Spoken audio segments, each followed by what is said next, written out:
Your brain isn't designed to help you grow. In fact, it's designed to keep you the same. Homeostasis, leaders aren't born, they're made. So we're here backstage at the Gladiator Summit here in Dubai. I've got my first guest with me, Rene Rodriguez, who I've managed to steal a bit of time from before he goes on stage.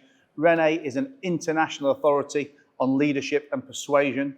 And I'm looking forward to being led, inspired, persuaded, and more importantly, learning how we can persuade more and how you guys at home can do the same too. So Rene, thanks for sparing some time. Absolutely, thanks for having me. I got to tell you, I was doing a little bit of research before we came to record today, and I saw a quote on your website, and Bradley said that Rene turned me from a talker into a speaker. And I am a Bradley super fan, but I was talking to Brad at lunch yesterday, and I said, you know, I was a follower before anybody even knew who you were. Like, you had 500 or 600 followers on the gram, and I was, you know, always, I guess, very taken with him from then. And he's a kind of guy where, unless you know what he does for business, I don't think anyone could actually tell you what he does, right? Obviously, he's a businessman, but he's just so magnetic and inspiring. And I guess that's what we can. That's probably some of the things we can talk about with you in terms of, you know, is that magnetism? You know, are you born with that? Can you improve that? I mean, I don't think some people have certain attributes they're born with. They have maybe a little bit more testosterone, serotonin running through the system, which makes them a little bit more confident. But influence, magnetism, presence, persuasion is a learned skill. And so what we say to people is that leaders aren't born, they're made. Salespeople aren't born, they're made. But somebody who has influence, it's a learned skill. And the good news is it's a science and anybody can learn it. Are people truly born with it like 100%, as in that they don't have any learning to do? They're just, you know, magnetic leaders from the outside. I mean, I imagine, I think you were at the Gladiator movie the other night, weren't you? And I guess back in the days of the gladiators and the Romans, you know, that there's no speakers, coaches, etc. And when you think of inspiring speeches, you know, you think of generals, you know, calling their armies together and that kind of stuff. And you know, like in my mind, those people had to have just been born with that leadership skill because there was no one to sit them down and say, "Take notes. I'm gonna give you a bit of NLP." You know, it's the nature versus nurture argument, and there's a lot of studies done on twins. If you look at it in terms of twins that were separated at birth, and here they have the same exact makeup, and develop very drastically different lives because they have different nurturing, upbringing, people around them, but there's some common attributes that underlie it all. I'll tell you what I believe, and I have to believe, is that no matter what you're born with, you can learn anything. And so my whole business has been around people that feel like they have no influence or they have no ability to communicate and persuade. And when I'm talking about persuasion, yes, it applies in sales, but parents are trying to persuade their children to stay away from drugs and alcohol. People try to persuade people to come and buy from them, to work with them. We persuade people to come to attend an event like this, persuade to be on a podcast. And so persuasion is a part of everyday part of life. And I have to believe that it's learned. I mean, my whole world has been around the science of it, and my business has been around teaching people that felt like they didn't have it and how to do it. In fact, I'm going to do it on stage live today. What's in the words? What's in the delivery? Well, there was a landmark study done years ago by Dr. Albert Morabian, and he studied what he called channels of communication. And he broke it down into words, tone, and body language. And what they found was, in terms of when we apply meaning to things, that words make up about 7% of what we say. Seven. So if I were to say, I didn't say he kicked the dog, you understand those words pretty easily. But if I were to change my tone, which adds 38% more, I'd say, I didn't say he kicked the dog. I didn't say he kicked the dog. I didn't say he kicked the dog. I didn't say he kicked the dog, he kicked the cat. So by changing tone, I made 4 or 5 different meanings to the same exact words. But now body language makes up 55%, or the nonverbals, 55%. And so you look at somebody who says they're going to do something and doesn't, you're not going to say, well, it doesn't matter that they didn't show up. He said he was going to do it very convincingly. You're going to pay attention to what he did. And there's an application to that a lot of decisions were made around somebody based on how they walked to a meeting from their car to the office, whether someone was going to buy from them, whether they were going to be trustworthy or not. So there's a lot in how you walk, how you talk, and light travels faster than sound, so we have to make a visual judgment over you before we even get a chance to hear you. So it's all three carry different reasons and different values. So could you take that kind of to its extreme and say, you know, with the words only being 7% of the makeup, that if someone has mastered that other 93% of it, they could be talking absolute shit, selling the most fraudulent, disingenuous product ever and getting people to buy it. We see it every day on the internet right now. It's one of the most frustrating things I've watched come to life. I've been doing this for 30 years. And where I come from, either you add value, you change the business, or you're fired. And now we're in the world that is, if you have influence or you have followers, even if it's fake followers, there's a certain percentage of people that will follow. And if you say things confidently enough, people will buy. And what I tell people, I said, if you want to know if something's of value, transcribe what an influencer, or what we call the yeller on stage. People that get up and yell and scream on stage, and transcribe what they say and then read it. And is there any substance there? Or was it just delivered in a way that triggered adrenaline? And a lot of times people confuse adrenaline with value, unfortunately. So to use an example of someone we just mentioned, Brad, because I guess it's something I can relate to, and obviously I've just heard him speak on stage a minute ago, so it's very fresh in my mind. But I guess as a non-expert in the kind of matter that you talk about, I think of him not that it's like particularly that he's super inspiring or that he's got the tonality right or this, that, and the other. It's just like he sounds very relaxed, very friendly, very chilled. Like, you know, it's like soothing, like a, you know, like a cool older friend kind of thing. I mean, talk to me about the technicalities of his presentation, because obviously I've completely butchered it in a layman's thing, and I've probably been, you know, not degrading, but, you know, I'm saying, oh, there's no magic in there. It's just that he's a lovely guy to listen to. Tell me how that's trained. Well, you can't discount your experience. I mean, your experience is why you bought into him, and you felt he was relatable to you. He spoke to you, and that to me is more valuable than any breakdown that I could offer. But I'll tell you that Brad is one of the most authentic, generous people that you'll meet. And he is truly one person that has doubled down on the fact that he's going to be who he is. His whole brand is around that one word, real. And he's an incredible storyteller. He's a true entrepreneur. I mean, he actually has businesses. He actually has wealth. And he's surrounded by a lot of people that are gravitated towards him that haven't created that yet. But he, amongst all of those, is one of the real true people that have done that. And when he and I spoke, and people talk about that quote a lot, he was already a great speaker. He was already somebody great that was confident on stage. What he wanted to create was more influence, in the sense of, how do you take these stories that he has and what do you do with those stories? And so we just really helped him put them in some sequences. He did a couple of the stories that we did today. And then how do you start and end those in a way that actually drives action?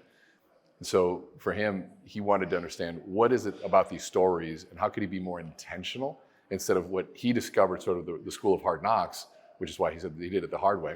His whole book was the hard way.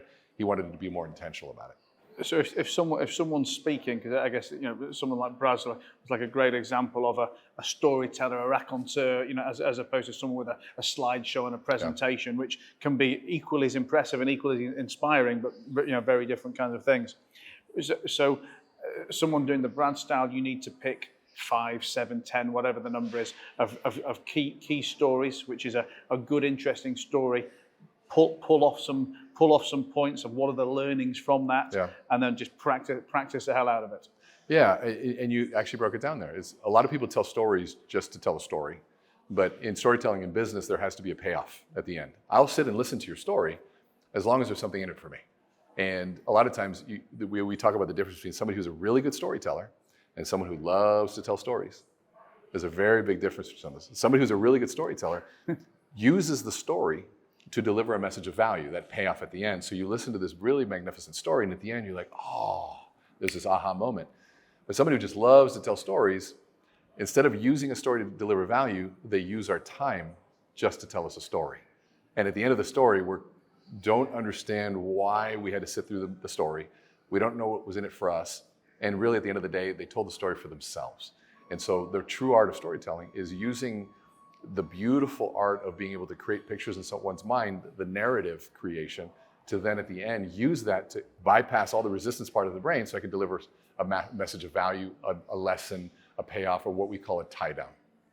And I guess, like anything that needs to be practiced, in terms of practicing for public speaking, for presentations, it's just like the old school, what you imagine, stand in front of the mirror and practice. Because it's funny, because while we're talking, I'm thinking about it as well. Look, I do these podcasts all the time. And I don't even think about them anymore. You know, I rock up. You know, I don't even have a lot of prep. You know, because I like them to be pretty organic. For sure. I think not in most situations, but in the situations that I talk in, I don't really need prep, because I kind of understand the other people's fields. If you're going to get me to talk to a scientist, it's going to be a terrible podcast because with all the research in the world, it's just not my field. But this kind of stuff, I feel relaxed, and I can do. I do a bit of talking on stage, and I say a bit, and even though, I guess it's stories I've told, and it might be nothing different to what I'm saying here now. When I do get up on that stage, I feel a completely different level of nerves to when I say a different level of nerves to this, I don't feel any nerves for this. Right. But if I was to go and talk on stage, listen, I'm going to get through it. I'm going to enjoy it. The people seem to like what I've got to say, but I'm consciously thinking, I'm internally sweating as I do it. And I guess the only answer is just practice more of it. Well, look at, you're actually what the world needs more of. An entrepreneur who has been through the ups and downs and is on the success side of that now, and they can go back and recount the story. So for those of us that are on that journey of the ups and downs, we can hear from somebody who's been in both places, and then to recount the lessons. And what I tell people is that speaking isn't about polish. Like I train speakers, and so I have to be somewhat polished because I'm a product of it. But you can persuade somebody and be an incredible speaker even with a trembling hand. What we want isn't polish, we want congruency. So somebody's trembling on stage, or they're holding a glass that's trembling, and they say that we're really, really excited to be here today and just everything that's happening. My words are saying this, but I'm paying attention to this. And so my words are saying I'm excited, but this is saying I'm scared. And so what we don't like about that is the incongruency. Words are saying this, your body is saying this. But when you make them congruent, and you can be on that stage trembling, and you say, being on the stage is not easy for me, and actually extremely nervous right now, but I wanted to come up here because this means a lot to me. And so now all of a sudden there's a congruency. I'm not hiding this, and we trust congruency.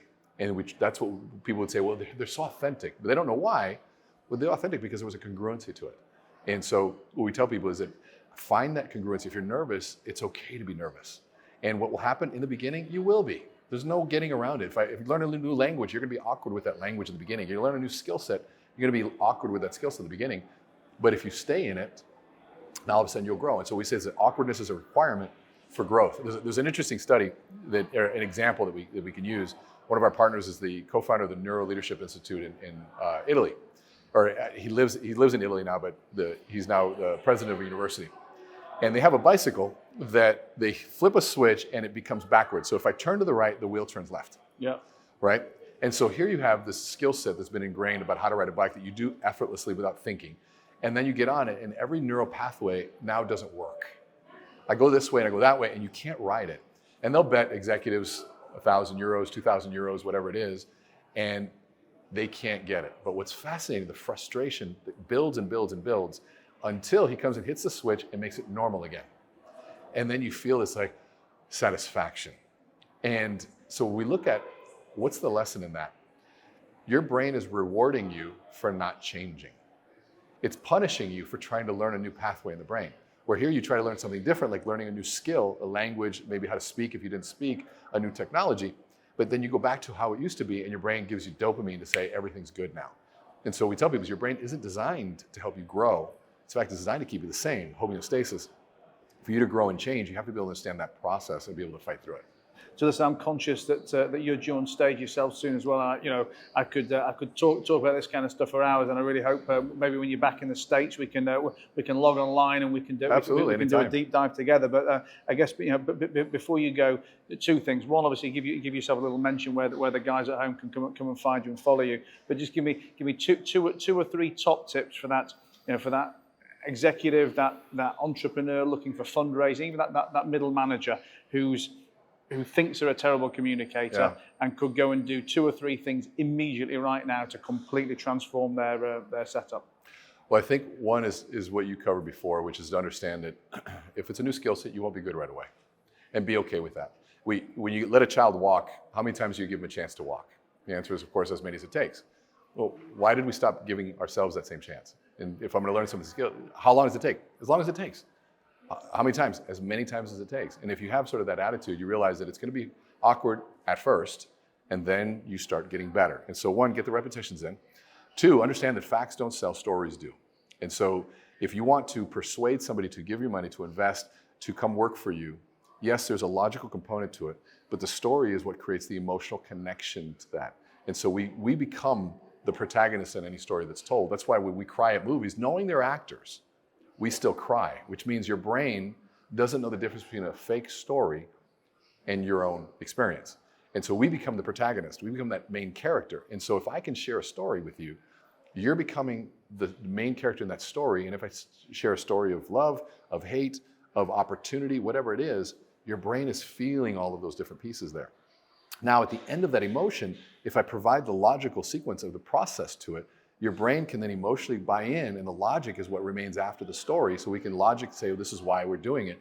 And you put both of those pieces together. The third part is what we call ethos. You want to have the credibility. You want to talk about things that you have credibility in. Like, for example, I wouldn't do a workshop on how to grow hair, or I wouldn't do one on the menstrual cycle. Nor me, that's why I'm wearing a hat. Exactly, right? But so many people are teaching about things that they haven't done themselves. And so part of the piece is understanding your ethos, your lane in life, the thing that you're really good at, and dive into that. You don't have to be good at everything, but if you have that one thing that you're really good at, there's your credibility. Stay in that. Do the practice, add the story, and it's a great start. And you said a word earlier, which, you know, I think should be applied to this and do anything: authenticity or authentic. You know, too many people try to be something they're not. Yeah.